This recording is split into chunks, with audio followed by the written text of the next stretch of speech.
آج کی کہانی کا عنوان ہے تیندوے کا شکار، جسے تحریر کیا ہے سلیم خان گمی صاحب نے۔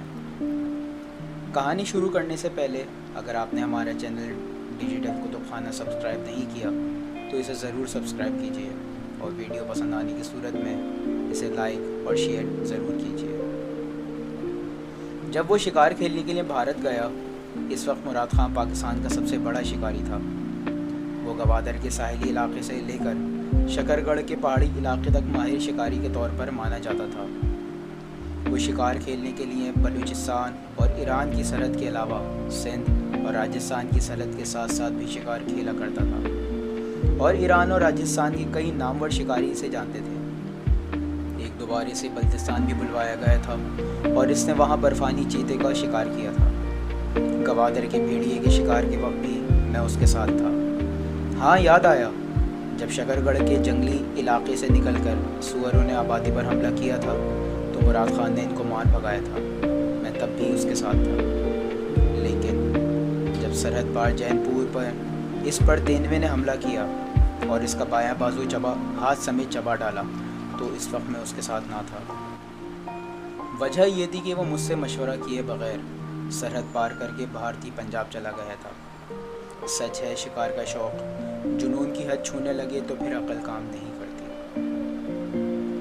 ہوا یہ کہ دریائے راوی کے اس پار کوٹ نینا سے 2 کلومیٹر دور ایک پتن ہے جسے ترمو یا تمو پتن کہا جاتا ہے۔ تمو پتن اس لیے مشہور ہے کہ یہاں 1857 میں انگریز اور مقامی آزادی پسندوں کے درمیان نتیجہ خیز لڑائی لڑی گئی۔ انگریزوں کا فوجی کمانڈر جنرل نکلسن تھا اور دیسی فوج کا سپاہی سالار باز خان تھا جو جین پور کا رہنے والا تھا۔ اس لڑائی کو کالوں کی لڑائی بھی کہا جاتا تھا۔